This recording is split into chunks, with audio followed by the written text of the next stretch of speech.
Hey everyone, welcome to commerce room. This is Priya Dhamija here. तो students, आपके साथ हमने डिविडेंड पॉलिसी का टॉपिक शुरू किया था। आई होप आपको जो पिछले वाला लेसन है वो अच्छे से समझ में आ गया है, जिसमें मैंने आपको करवाया था डिविडेंड क्या होता है, डिविडेंड के टाइप्स क्या क्या हो सकते हैं, और फिर उसके बाद जो डिविडेंड देना ना देना ये जो डिसीजन है कंपनी का, ये इफेक्ट करता है कंपनी की वैल्यू के ऊपर इफेक्ट करता है ये। ठीक है, तो ये सारी चीजें हमने लास्ट वाले क्लास में डिस्कस कर ली थी। तो चलिए फर्दर मूव ऑन करते हैं। गॉर्डन्स अप्रोच जो कि सेकंड अप्रोच है, ये कौन सी अप्रोचेज है? ये रेलेवेंस अप्रोचेज है। दो पर्सन ऐसे थे जैसे वॉल्टर और गॉर्डन, इन दोनों ने अपनी अप्रोचेज में यही कहा है कि अगर आप डिविडेंड देते हो या नहीं देते हो, कम देते हो एंड ऑल, कुछ भी मतलब डिविडेंड जो है वो आपकी वैल्यू ऑफ फर्म के ऊपर इफेक्ट डालता है, ये कहते हैं।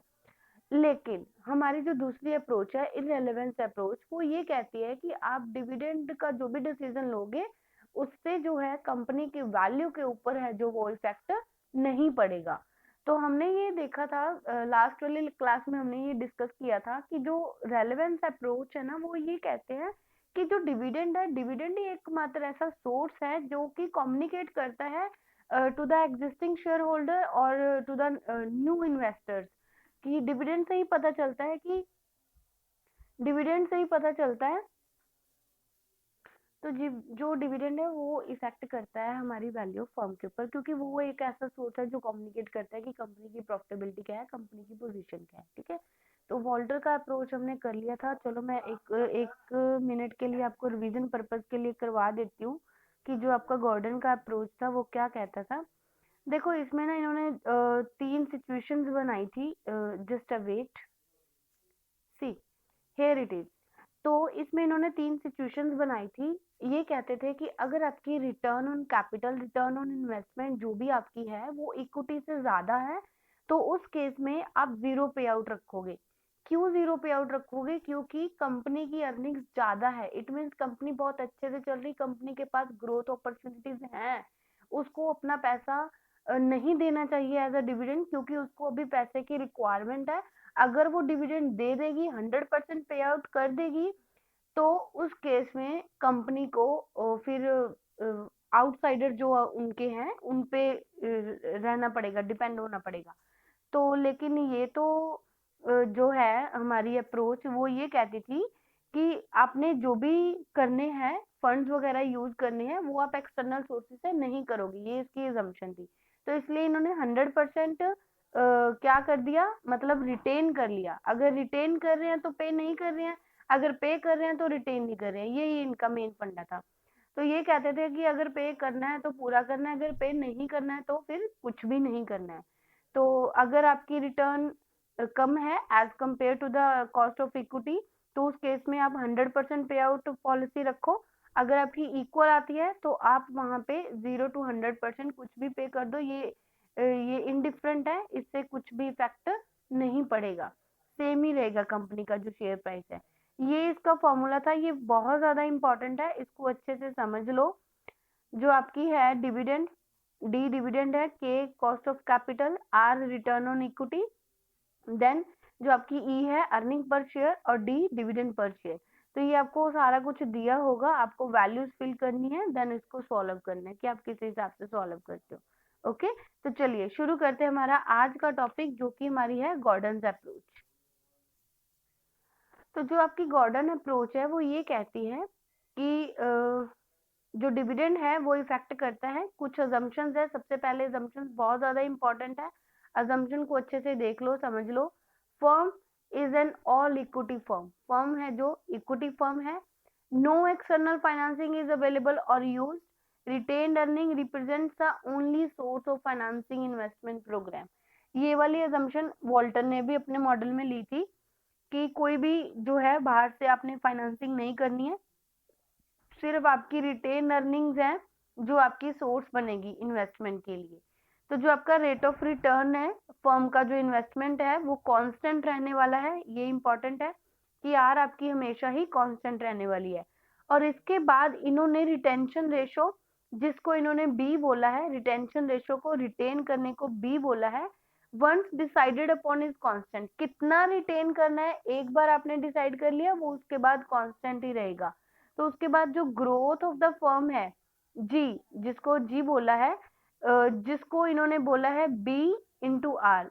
बी क्या है आपकी, बी आपकी है रिटेंशन रेशो, और आपकी है जो आर रिटर्न है, जो रिटर्न ऑन इन्वेस्टमेंट। ये सारी चीजें क्या है, कांस्टेंट रहने वाली है। ग्रोथ भी कांस्टेंट है, और उसके बाद जो आपकी रिटेंशन रेशियो है वो भी कांस्टेंट है। Cost of capital for the firm remains constant and it's a greater than the growth of rate.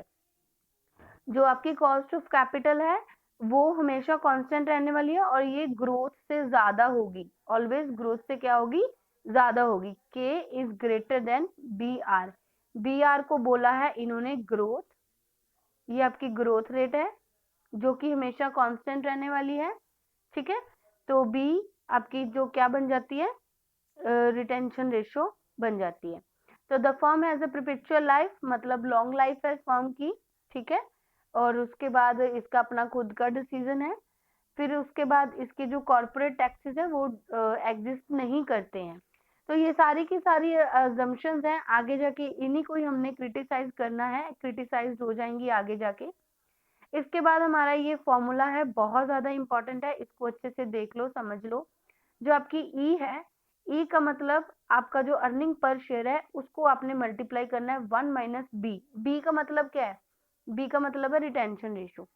मतलब मेरे पास 100 रुपीज आए थे, मैंने 40 रिटेन कर लिए, बाकी मेरे पास कितना बचा, बाकी मेरे पास 60 रुपीज बचा, जो कि मैंने देने हैं किसको, शेयर होल्डर्स को देने हैं। 40 मैंने रिटेन कर लिया, तो जो ई है अर्निंग पर शेयर है उसको मैंने 1 माइनस बी के साथ जो बची हुई वैल्यू है उसके साथ मल्टीप्लाई करना है, डिवाइडेड बाय के ई। के ई क्या है मेरा, के ई कॉस्ट है, कॉस्ट ऑफ इक्विटी है, और प्लस करना है हमने बी आर। बी आर क्या लिया था हमने, बी आर हमारी थी ग्रोथ, ये हमारी ग्रोथ है, ठीक है।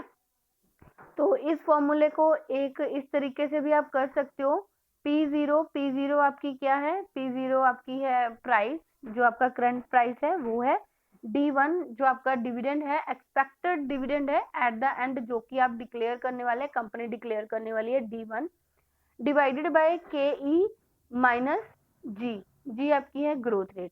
इसको सॉल्व करके आप इस फॉर्म में भी रख सकते हो, D0 वही हो गया, यही वाला डिविडेंड 1 प्लस जी एंड के ई माइनस जी।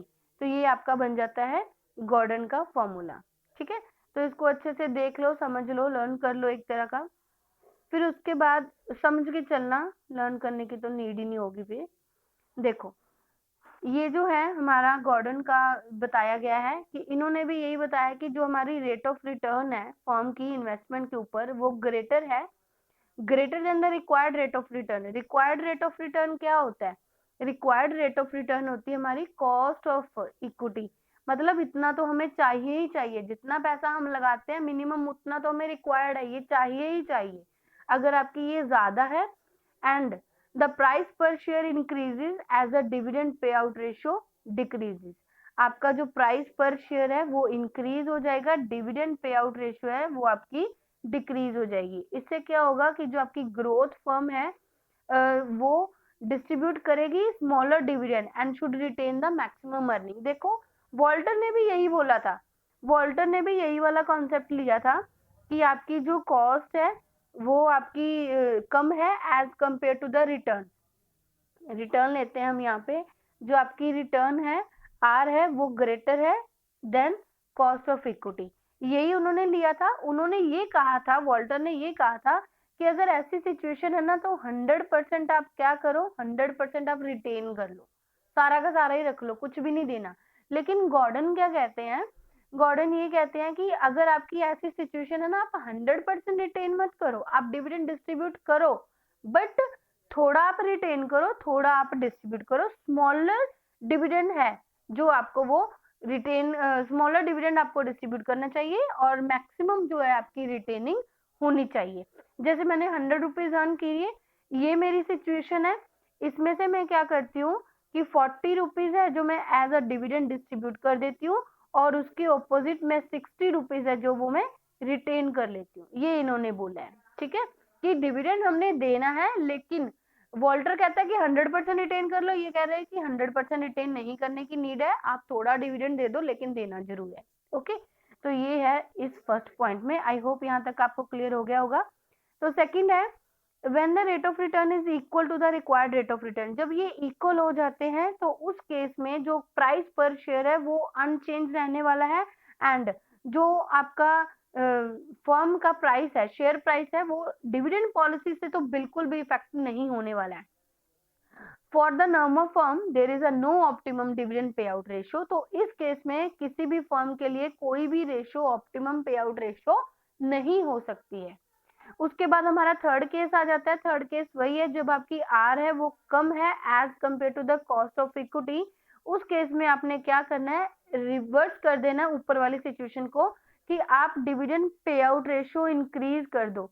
डिविडेंड पे आउट रेशियो जब आप इंक्रीज करते हो, आपकी अर्निंग्स नहीं है फिर भी कंपनी अच्छा खासा डिविडेंड दे रही, कंपनी के पास अगर ग्रोथ अपॉर्चुनिटीज है तभी वो रिटेन कर सकती है, तभी फायदा है, अदरवाइज कोई फायदा नहीं है। तो अगर ऐसी सिचुएशन है तो वहां पे आप डिविडेंड पे आउट रेशियो को इंक्रीज कर दोगे, ये वाली सिचुएशन हो जाएगी। वहां पे हमने क्या किया था, 40% हमने डिविडेंड दिया था ऊपर वाले केस में, और 60 रुपीज हमने क्या किए थे, रिटेन किए थे। अब इस केस में क्या होगा, इस केस में जो आपका 40 है वो रिटेन हो जाएगा और जो आपका 60 है वो एज अ डिविडेंड चला जाएगा, रिवर्स हो जाएगा। आई होप यहाँ तक आपको क्लियर हो गया होगा। So shareholders declining firms stand to gain if the firm distributes earning. For such a earning, dividend payout would be 100%. Price per share increases as a dividend payout ratio increases.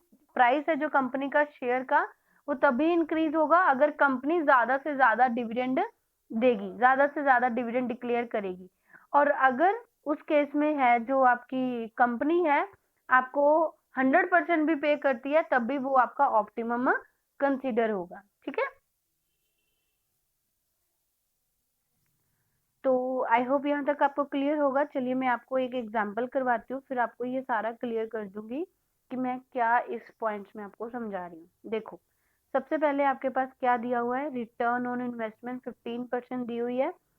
ये 3 cases मान के चल रहे हैं, 3 cases, ये पहले में 15% है, कॉस्ट देखो कितनी है, कॉस्ट 12% है। रिटर्न आपकी है यहाँ पे लेते हैं 15 इज ग्रेटर देन 12, इस साइड हमारी कॉस्ट होती है, इस साइड हमारी रिटर्न होती है। यहाँ तक क्लियर होगा। ठीक है, फिर उसके बाद 12% है, यहाँ पे भी 12% है, ये इक्वल आ गई। कोई भी dividend pay out ratio optimum आपकी यहाँ पे कंसीडर नहीं हो सकती है। और जो आपकी ये वाली सिचुएशन है 10, और ये जब आपकी रिटर्न है वो कम हो जाती है as compare to your cost, उस केस में आपको क्या बताया कि जितना आप रिटेन है वो कम करोगे उतनी ज्यादा आपकी शेयर प्राइस है वो क्या होगी, इंक्रीज होगी। समझ में आया, जितना ज्यादा आप पे करोगे, मतलब आपको अगर आप 100% पे करते हो तो अब आपका शेयर प्राइस ज्यादा होगा। अगर आप 100% ना पे करके कुछ पार्ट अपने पास फिर भी रख लेते हो, स्टिल इस सिचुएशन में भी आप रख लेते हो कुछ पार्ट, तो उस केस में आपका जो शेयर प्राइस है वो धीरे धीरे धीरे करके क्या हो जाएगा, डिक्लाइन होना शुरू हो जाएगा। यही आपको बताया। फर्स्ट सिचुएशन में क्या था कि आप डिविडेंड पे करो लेकिन डिविडेंड है जो आपका कम कर दो, डिविडेंड कम पे करोगे तो उस केस में आपकी जितनी ज्यादा रिटेंशन रेशियो होगी, जितनी ज्यादा रिटेन करोगे उतना आपका शेयर प्राइस ज्यादा होगा। और इस केस में क्या है, जितना ज्यादा आप पे करोगे उतना ज्यादा आपका जो है शेयर प्राइस क्या होगा, ज्यादा होगा। समझ में आ गया? आई होप यहाँ तक क्लियर होगा। अभी आप खुद ही समझना, ये मैं आपको करवा रही हूँ क्वेश्चन। अभी देखो यहाँ पे कुछ और सिचुएशन दिए हुए हैं। डीपी रेशो मतलब dividend pay out ratio, dividend pay out ratio मतलब कितना कितना हम डिविडेंड पे कर रहे हैं। फर्स्ट सिचुएशन कह रहे हैं मान के चलो कि हमने 100% पे कर दिया। अगर आप 100% पे कर रहे हो तो उस केस में आपकी रिटेंशन रेशो क्या होगी, 0 होगी। ये जो है ऑप्टिमम किस केस में होगा, जब आपकी जो है रिटर्न कम है as compare to your cost, cost आपकी ज्यादा है, उस केस में ये ऑप्टिमम होगा। अगर हम यहाँ पे ये वाली जो सिचुएशन है ना, इसको ध्यान में रखो। क्या थी? 10%, 10% ही थी ना। उसके बाद थी यहाँ पे 12%, ये थी। ये आपकी कॉस्ट है, ये आपकी रिटर्न है। 10 और 12 यही है, ठीक है, 10 और 12। अब ये केस है, अगर आप 100% पे कर देते हो, रिटेन कुछ भी नहीं करते हो, तो शेयर प्राइस आपका ज्यादा होगा।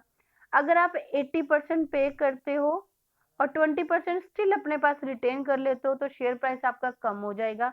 अगर आप 40 पे करते हो, 60% रिटेन कर लेते हो, तो आपका जो शेयर प्राइस है और ज्यादा नीचे आ जाएगा, डिक्लाइन हो जाएगा। आई होप यहाँ तक आपको क्लियर होगा जो मैं आपको करवा रही थी।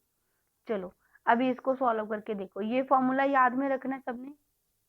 ई मल्टीप्लाई बाय आपका 1 माइनस बी, जितना भी आपने पे किया है, डिविडेंड पे आउट रेशियो है जो आपकी, over K E plus B R. B R is your growth. हमने क्वेश्चन में बी आर दिया है, हमें स्पेसिफिकली नहीं दिया है, लेकिन इनडायरेक्टली तो दिया है ना। रिटेन भी दिया हुआ है और रिटर्न भी दिया हुआ है, तो वही हमारा क्या होगा? वही हमारा ग्रोथ होगा। तो ग्रोथ क्या है? Growth is the rate of return on investment on all the equity of the firm. अभी मैं पहले आपको ये वाला केस करवा रही हूँ, जहां पे आपकी जो रिटर्न है वो 10% है, कॉस्ट कितनी है? कॉस्ट 12% है। रिटर्न कम है, कॉस्ट ज्यादा है। फर्स्ट केस था कि आपने क्या किया, आपने फर्स्ट केस में 0% रिटेन किया। 0% रिटेन करने का मतलब क्या है कि आपने सारा का सारा ही पे कर दिया। ये बी हमारी रिटेंशन रेशियो होती है, यहाँ पे 0 आ गया। यहाँ पे आपके पास आ गया ई, जो आपकी है रिटर्न, ठीक है, अर्निंग होगी आपकी, रिटर्न होगी, multiply by 1 minus retention ratio. Retain आपने कुछ भी नहीं किया, आपने सारा का सारा पे कर दिया, 0 हो गया। अभी यहाँ पे क्या आता है? अभी यहाँ पे आपके पास आता है कॉस्ट ऑफ इक्विटी, परसेंटेज में है, तो इसको कैसे लिखोगे? 0.12 माइनस, यहाँ पे क्या आती है आपकी? बी आर लेनी है ना हमें। बी आर, बी आर कैसे बनती है? बी आर मतलब आपकी जो ग्रोथ है एंड जो आपकी रिटर्न है, ठीक है। तो अभी आप 100% पे कर रहे हो, यहाँ पे कुछ भी आपके पास नहीं है, ग्रोथ नहीं है, तभी तो आपने रिटेन नहीं किया है ना। अगर ग्रोथ होती तभी कुछ सोचते आप, ठीक है। तो अभी आप यहाँ पे कुछ भी नहीं कर रहे हो, जितनी रिटेंशन रेशियो होती है वही आपकी ग्रोथ होती है, कि जितना ग्रोथ की इक्वल आप रिटेन कर रहे हो। तो अगर आपकी रिटेंशन रेशियो 0 है, तो आपकी ग्रोथ भी क्या होगी? 0 हो गई। तो इसको मल्टीप्लाई करना है आपने आर के साथ। आर आपकी क्या है? Return on investment. ये हो गया आपका।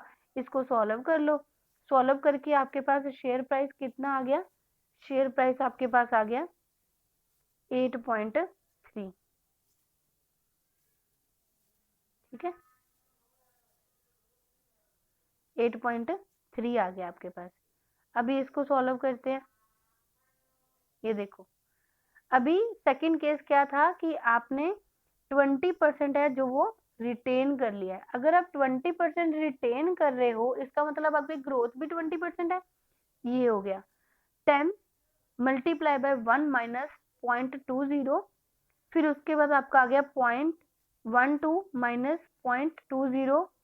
ये आपकी सिंपल चीजें हैं, कॉस्ट है, ये आपकी ग्रोथ है, ग्रोथ का मतलब जितना आपने रिटेन किया, और ये आपकी कॉस्ट है।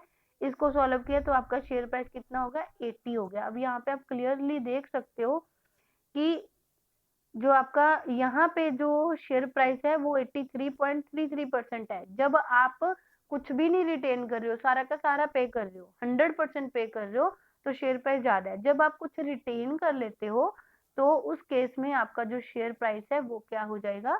वो कम हो जाएगा।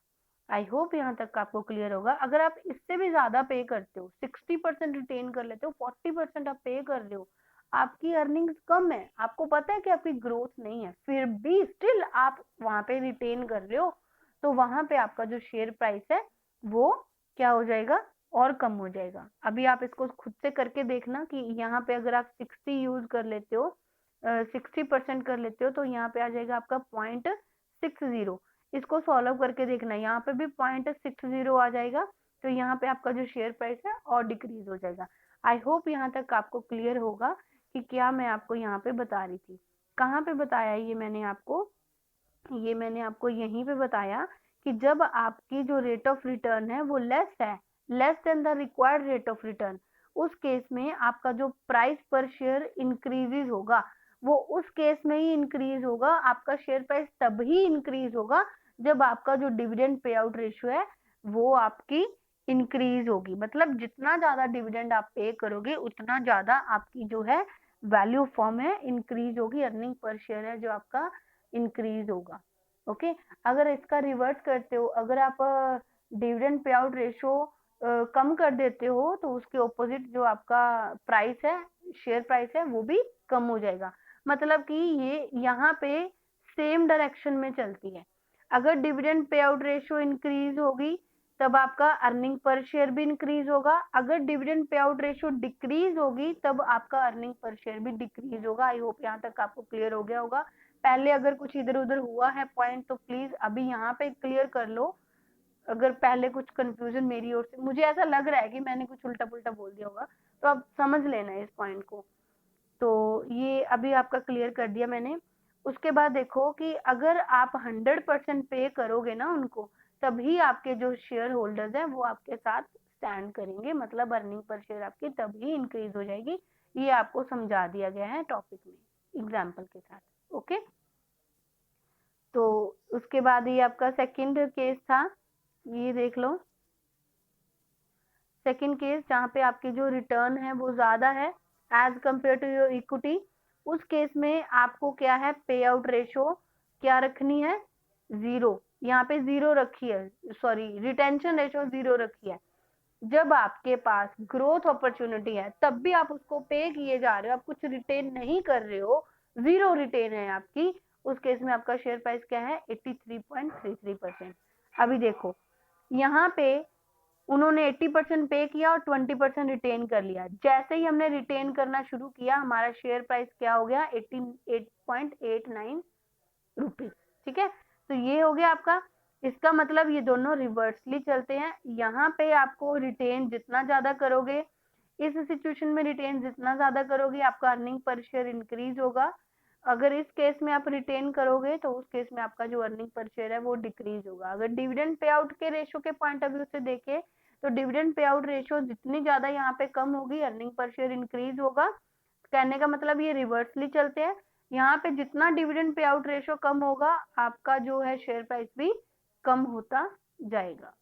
ओके, आई होप यहाँ तक आपको क्लियर होगा। तो यहाँ पे हर केस में ही ये 83.333% ही रहती है। आई होप यहाँ तक आपको क्लियर होगा। तो चलिए थोड़ा सा आगे बात कर लेते हैं गॉर्डन रिवाइज्ड मॉडल। तो रिवाइज्ड मॉडल में मैं आपको ओवरव्यू में बताती हूँ क्या है। थोड़े टाइम बाद गॉर्डन ने अपना जो वैल्यूएशन मॉडल था उसको रिवाइज किया था। तो जो इसकी बेसिक अजम्पशन थी कि cost remain the constant, cost हमेशा कांस्टेंट रहेगी, ये ट्रू नहीं है। हमें भी पता है कि ये ट्रू नहीं है, ये सिंपल सी बात है, ये क्रिटिसाइज होने वाला था इस पॉइंट के बेसिस पे कि कॉस्ट कैसे सेम हो सकती है। तो जो हमारा गॉर्डन का रिवाइज्ड मॉडल है वो हमें ये बताता है कि इन्होंने कंसिडर किया रिवाइज्ड मॉडल में रिस्क एंड अनसर्टेनिटी को, रिस्क एंड अनसर्टेनिटी को इन्होंने कंसिडर किया है। ये कहते हैं कि जो हमारे शेयर होल्डर्स है ना, शेयर होल्डर्स को थोड़ा सा रिस्क होता है, यहाँ पे वो अनसर्टन भी हो सकते हैं। अगर हमारी रिटर्न है जो कॉस्ट के इक्वल होती है, डिविडेंड पॉलिसी है, वैल्यू ऑफ शेयर है जो हमारे, वो अनसर्टेनिटी के पॉइंट ऑफ व्यू से क्या होंगे, इफेक्ट होंगे। जो हमारे शेयर होल्डर होंगे वो डिस्काउंट करना शुरू कर देंगे फ्यूचर डिविडेंड्स को हायर रेट के ऊपर, then they discount the near dividend. आज के डिविडेंड को आज के डिविडेंड के कंपैरिजन जो फ्यूचर का डिविडेंड उसको हायर रेट पे वो क्या करेंगे, डिस्काउंट करेंगे। इन्होंने दो मेन अजम्पशन करी है यहाँ पे कंसीडर। पहला, जो रिस्क इन्वेस्टर होता है वो रिस्क वर्जर होता है, वो रिस्क नहीं उठाना चाहता है, and they put a premium on a certain return and discount or penalize the uncertain return। ये जो है कुछ सर्टन रिटर्न्स होती हैं, सर्टन रिटर्न्स जो हमें पता है कि हमें होनी ही होनी है, वहां पे प्रीमियम डालते हैं, और जो अनसर्टन है वहां पे उसको क्या करते हैं, डिस्काउंट करते हैं। इस आर्ग्यूमेंट को ये जो हमारा रैशनल इन्वेस्टर है इसको गॉर्डन ने समझाने के लिए एक एग्जाम्पल दी है, बर्ड इन हैंड आर्ग्यूमेंट। ये क्या होता है, बर्ड इन हैंड आर्ग्यूमेंट क्या होता है? बर्ड इन हैंड आर्ग्यूमेंट का मतलब देखो, मेरे पास एक पर्सन है, इसको मैं कैसे समझाऊं। बर्ड इन हैंड आर्ग्यूमेंट में ये बताया गया था कि एक पर्सन है, उसके पास उसके हाथ में एक बर्ड है, ठीक है। तो हाथ वाले बर्ड को वो संभाले या वो ये देखे कि उस बुशेस पे 2 बर्ड्स और हैं कि मैं उसको देखूं। कहने का मतलब तब तक तो वो उड़ भी जाएंगे, मिलेंगे ही नहीं, उनको कुछ भी नहीं मिलेगा। तो हमारा जो गॉर्डन का ये मॉडल है वो ये कहता है कि हमारे जो शेयर होल्डर्स हैं वो ये कहते हैं कि हमें क्या पता कि हमें फ्यूचर में कुछ मिलेगा या नहीं मिलेगा, हमें आज जो मिल रहा है हम उसी को संभालते हैं, हमारे लिए इतना ही काफी है।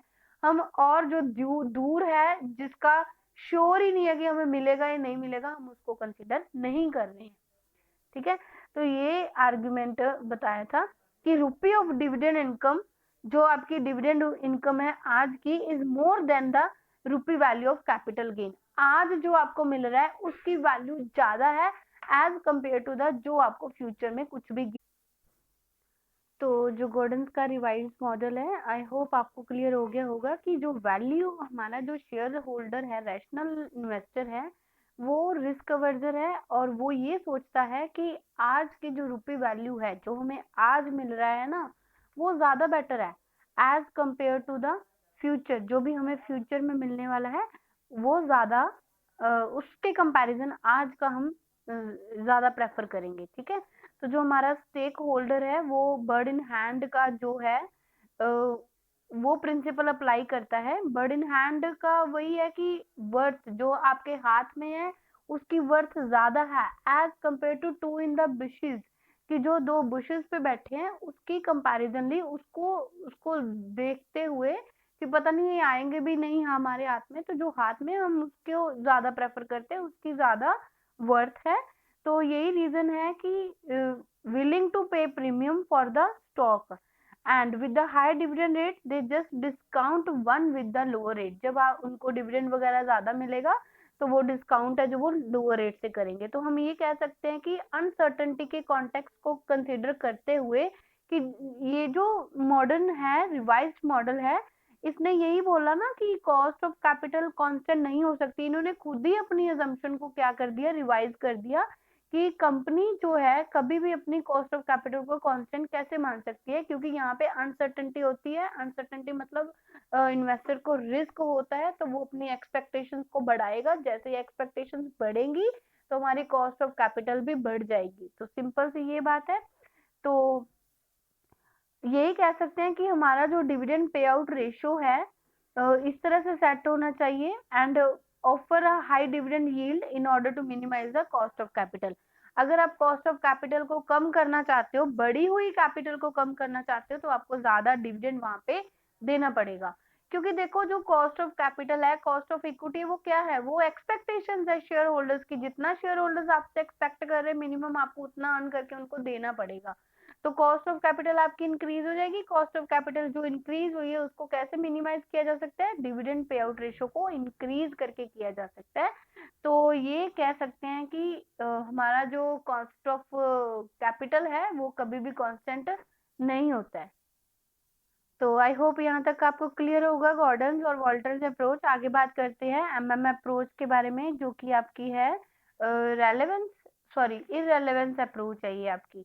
इररेलेवेंस कॉन्सेप्ट यही कहता है कि डिविडेंड पॉलिसी चाहे कुछ मर्जी रख लो, चाहे जितना मर्जी रिटेन कर लो, जितना मर्जी पे कर लो, आपकी जो वैल्यू ऑफ फर्म है इन चीजों से इफेक्ट नहीं होती है, ठीक है। मोदिग्लियानी एंड मिलर ने ये एक्सप्रेस किया है अपने कॉम्प्रिहेंसिव इस इररेलेवेंस थ्योरी को सपोर्ट किया है। इररेलेवेंस थ्योरी यही कहती है कि जो डिविडेंड पॉलिसी है उसका मार्केट प्राइस ऑफ शेयर और वैल्यू ऑफ शेयर, जो वैल्यू ऑफ फर्म है, डिटरमिन करने में इन चीजों का, डिविडेंड का कोई खास रोल नहीं होता। Dividend policy has no effect, dividend policy का कोई इफेक्ट नहीं होता है।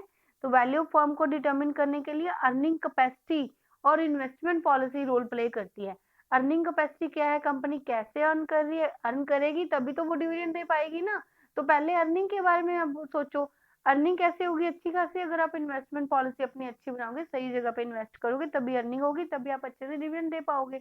तो सिंपल ये कहते हैं कि आपकी जो इन्वेस्टमेंट पॉलिसी है, जो आपकी अर्निंग्स है, वो इफेक्ट करती है आपकी वैल्यू फर्म को। आपका डिविडेंड पॉलिसी, डिविडेंड डिसीजन नहीं इफेक्ट करते हैं। ओके, तो ये जो है अर्निंग्स के बीच में स्प्लिटिंग करना, उसको रिटेंशन करना और डिविडेंड देना एंड ऑल, ये बाकी चीजों में आ सकता है कंपनी के, हो सकती है कंपनी की इंपॉर्टेंट पॉलिसीज, बट ये वैल्यू फर्म को इफेक्ट नहीं करती है। तो जो मॉडल है उसने अपनी कुछ अजम्पशंस ली है। अजम्पशंस ये बहुत ज्यादा इंपॉर्टेंट है। Under the condition of perfect market, rational investor, हमारा जो परफेक्ट मार्केट है, रैशनल इन्वेस्टर है, एब्सेंस ऑफ टैक्सेस है, ये कुछ अजम्पशंस हैं जो कि डिविडेंड पॉलिसी, जिसके कारण जो डिविडेंड पॉलिसी है may have no influence on the market price of the share. Dividend policy का मार्केट प्राइस के ऊपर कोई भी इफेक्ट नहीं पड़ता है। ओके, तो अजम्पशन एक एक अजम्पशन को आपने तीनों मॉडल्स की बहुत ही अच्छे से समझनी है और ध्यान में रखनी है। तो सबसे पहले there are capital market, capital market होनी चाहिए, परफेक्ट कैपिटल मार्केट होनी चाहिए। ठीक है, परफेक्ट मार्केट के बारे में तो आपको ने इकोनॉमिक्स में पढ़ा ही होगा। इन्वेस्टर बिहेव रैशनली, वो रैशनली बिहेव करे, मतलब उसको पूरी समझ हो कहाँ पे कब किस टाइम पे लगाना है। Information about the company is available to all without any cost, ये इसकी assumption है। There is no flotation and the transaction cost, इन्होंने बोला कि कोई ट्रांजेक्शन और फ्लोटेशन कॉस्ट होगी ही नहीं। और हमारा जो इन्वेस्टर है, no investor is large enough to affect the market price of the share, हमारा एक जो सिंगल इन्वेस्टर है, ऐसा कोई भी इन्वेस्टर इतना इनफ नहीं होना चाहिए कि वो मार्केट प्राइस जो है शेयर्स को इफेक्ट कर सके। तो there are either no taxes और no differences in the tax rates applicable to the dividend and the capital gain. तो यहाँ पे कोई भी जो है टैक्सेस वगैरह है, नो टैक्सेस होने चाहिए। पहली बात तो नो टैक्सेस होने चाहिए। अगर है भी तो टैक्स रेट है जो डिविडेंड और कैपिटल गेन के ऊपर अलग अलग नहीं होने चाहिए, सेम होने चाहिए। तो फर्म की रिजिड इन्वेस्टमेंट पॉलिसी होनी चाहिए and there is no risk और uncertainty in regard to the future of the firm. तो कोई भी रिस्क, कोई भी सर्टेनिटी यहाँ पे नहीं होनी चाहिए फ्यूचर ऑफ फर्म के ऊपर। तो लास्ट में ये वाली जो अजम्पशन थी, कोई रिस्क और अनसर्टेनिटी नहीं होनी चाहिए फ्यूचर के बारे में, फर्म के बारे में, ये इन्होंने अजम्पशन को बाद में रिमूव कर दिया था कि रिस्क तो होता ही है। ठीक है, तो अपने आर्ग्यूमेंट ने, अप्रोच ने ये बताया है, ओवरव्यू में समझते हैं। पहली बात तो ये कि जैसे ही मतलब कि आप कुछ भी करोगे ना, अगर आप डिविडेंड वगैरह देके अपनी वैल्यूज को इंक्रीज करोगे, जैसा कि वॉल्टर और गॉर्डन्स ने बताया कि आप डिविडेंड जब ज्यादा पे करते हो तो आपके जो इन्वेस्टर्स हैं उनका ईपीएस, अर्निंग पर शेयर, बढ़ जाता है। तो अप्रोच ने यही कहा है कि आप जितना मर्जी बेनिफिट ले लो, डिविडेंड पे कर करके जितना आपको बेनिफिट मिला होगा, जितनी आपकी वैल्यू फॉर्म इंक्रीज हुई होगी, वो एग्जैक्टली ऑफसेट हो जाएगी। वो एग्जैक्टली ऑफसेट कैसे हो जाएगी? क्योंकि आपके पास इन्वेस्टमेंट, फर्दर इन्वेस्टमेंट करने के लिए कुछ बचेगा ही नहीं, आपको फाइनेंस की नीड होगी। आपने कुछ percentage according to the Walter, आपने अगर रिटेन करना है तो 100% करना। अगर आप डिविडेंड दे रहे हो, इट मीन्स आप 100% ही पे किए जा रहे हो। तो वहां पे वॉल्टर के अकॉर्डिंग अगर आप 100% पे कर रहे हो, आपको नीड, आपकी अर्निंग पर शेयर तो बढ़ गई, लेकिन अब आपकी नीड है, आपको पैसा चाहिए, तो नए इन्वेस्टर्स जुड़ेंगे, नए नंबर ऑफ शेयर होल्डर्स जुड़ेंगे। तो इससे आपकी जो कंपनी की वैल्यू है वो कैसे इंक्रीज हो सकती है, कैसे इफेक्ट हो सकती है? ठीक है, एग्जैक्टली ऑफसेट हो गया। जितना बेनिफिट हुआ था, जितना हमने ऊपर लेके गए थे, उतना ही वो एग्जैक्टली ईपीएस है जो आकर नीचे आ जाएगा, क्योंकि नंबर ऑफ शेयर होल्डर्स यहाँ पे बढ़ जाएंगे। तो according to the Gordon's model, उसने भी यही बोला कि जब आपकी कॉस्ट ऑफ कैपिटल है वो आपकी ज्यादा है as compare to the return on investment, तो उस केस में आप जितना ज्यादा पे करोगे, उतनी ज्यादा आपकी शेयर होल्डर्स की जो है ईपीएस वगैरह ज्यादा होगी, तो वैल्यू फॉर्म आपकी इससे इंक्रीज होगी। तो मॉडल ने यही आर्ग्यू किया है अपने में। तो यहाँ पे कोई भी टोटल वेल्थ है जो शेयर होल्डर में, उसमें इंक्रीज नहीं आने वाला है, क्योंकि ये एग्जैक्टली ऑफसेट हो जाएगा। एक साइड आप उनको खुश किए जा रहे हो, तो दूसरी साइड उनको सदमा भी दिए जा रहे हो कि अभी नए नंबर ऑफ शेयर होल्डर्स जुड़ेंगे, क्योंकि पैसा तो कंपनी को चाहिए। जो था वो ऑलरेडी डिस्ट्रीब्यूट कर चुकी है, अब कहाँ से आए नए शेयर होल्डर्स जुड़ेंगे, तो उससे क्या होगा कि आपका earning per share already decline हो जाएगा। तो ये जो है थ्योरी है अप्रोच की।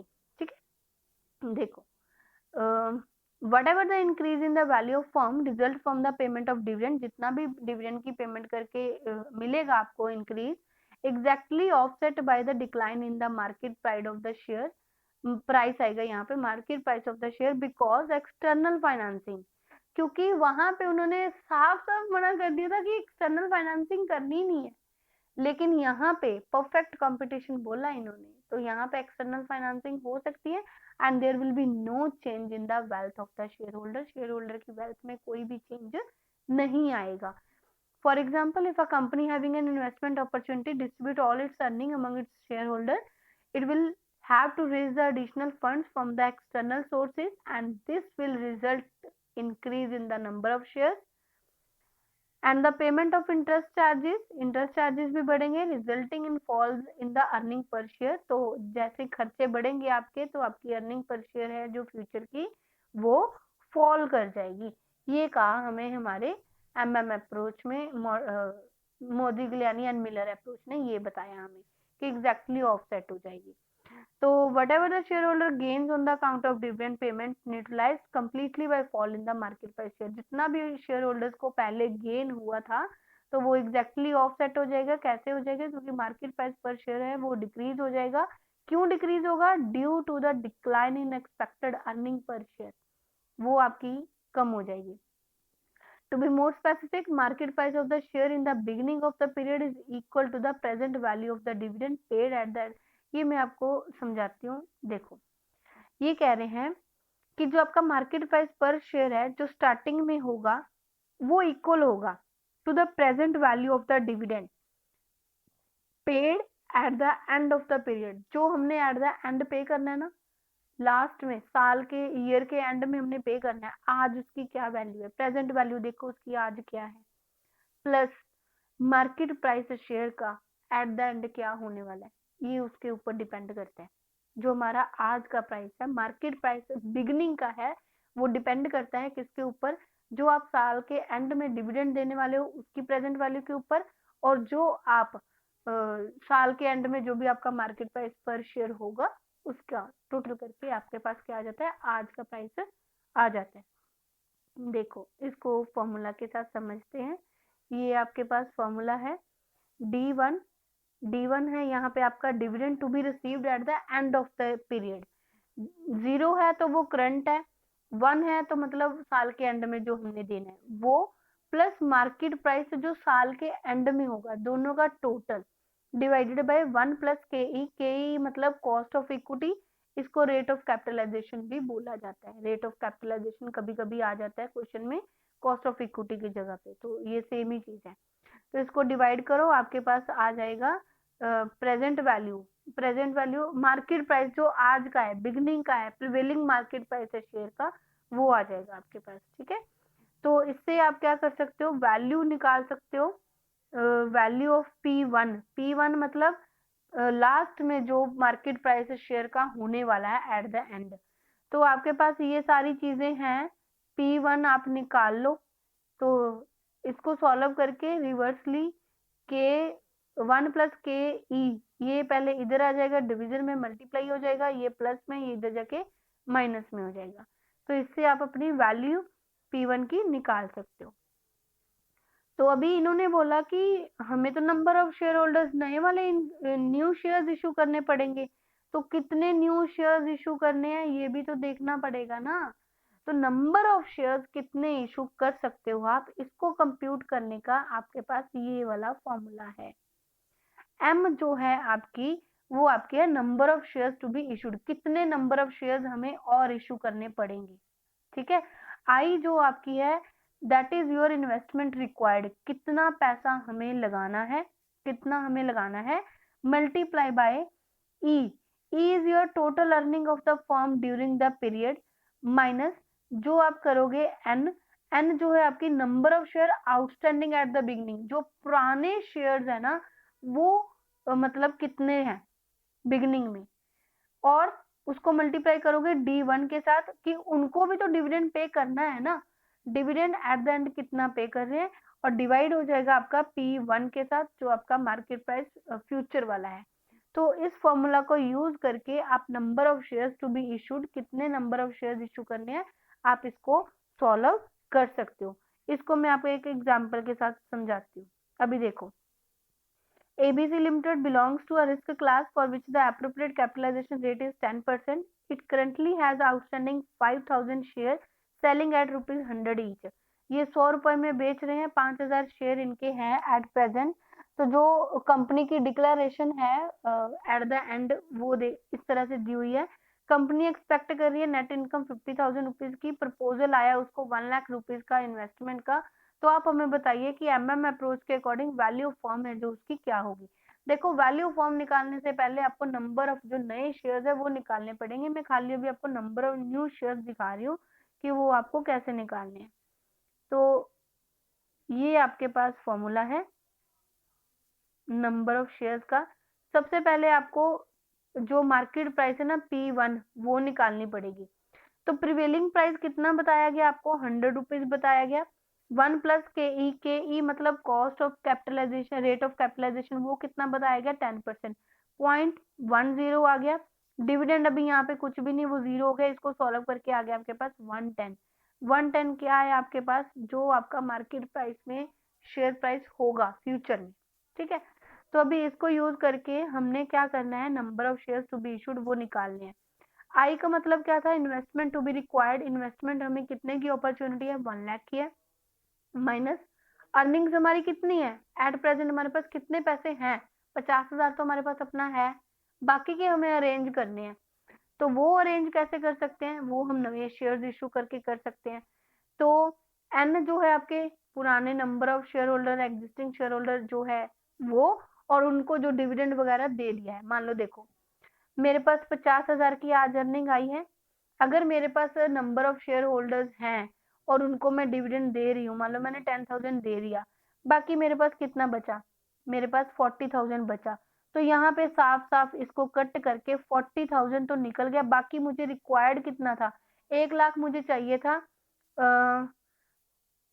40,000 मेरे पास पड़ा है, तो बाकी मुझे और कितना चाहिए, मुझे और 60,000 चाहिए। ठीक है, तो ये पता चल रहा है। यहाँ पे आपके पास जो पुराने शेयर होल्डर्स है और उनको कितना डिविडेंड दे रहा है इसकी कोई इन्फॉर्मेशन नहीं है। तो ये आप 0 मान सकते हो, अगर है तो इन्फॉर्मेशन फिल कर देना। तो इसका मतलब क्या है कि 1 लाख कंपनी को चाहिए, 50,000 इसके पास ऑलरेडी है, बचा बचू के डिविडेंड वगैरह दे के 50,000 इसके पास है। तो प्राइस कितना है मार्केट में, 110 फ्यूचर में जो होने वाला है। ठीक है, तो इसको सॉल्व करके आपके पास ये नंबर ऑफ शेयर्स आपके आ गए। इसको हम डिवीजन ऐसे ही रख रहे हैं, सॉल्व नहीं कर रहे हैं, क्योंकि नंबर ऑफ शेयर अगर इसको सॉल्व करोगे तो फ्रैक्शंस में आ जाएगा, फिर सॉल्व करने में आगे फर्दर प्रॉब्लम होगी। ठीक है, तो इसको सॉल्व कर लिया, तो बस ये आके आगे number of new share holders, इतने शेयर्स आपको इशू करने। ये आपका वैल्यू फॉर्म का फॉर्मूला है। पहले मैं आपको फॉर्मूला समझा देती हूँ, फिर उसके बाद हम वैल्यू निकालेंगे। ये आपके पास number of value of firm का फॉर्मूला है, N plus M. N plus M मतलब नए शेयर्स और पुराने शेयर्स, एम मतलब number of shares to be issued, और एन मतलब जो आपने अभी इशू किए हैं, अभी सॉरी एम मतलब जो अभी न्यू वाले इशू किए हैं। तो जो एन है आपकी, एन आपकी क्या है, आउटस्टैंडिंग शेयर है, उल्टा बोल दिया था मैंने। एन आउटस्टैंडिंग है, एम जो हमने नए किए थे। मल्टीप्लाई करना है जो हमारा मार्केट प्राइस है P1 है, माइनस 1 माइनस ई। तो 1 माइनस ई क्या है आपको पता है, इन्वेस्टमेंट माइनस अर्निंग जो भी है, ओवर 1 प्लस के ई, ये देखना है आपने। ठीक है, आई होप यहाँ तक ये वाला फॉर्मूला आपको क्लियर होगा, याद कर लेना। एक दो बार ट्राई करोगे खुद से तो पता चल जाएगा। तो सारी इंफॉर्मेशन आपके पास है। देखो, 5,000 हमारे पास पुराने शेयर्स थे, 5,000 हमारे पास पुराने शेयर्स थे।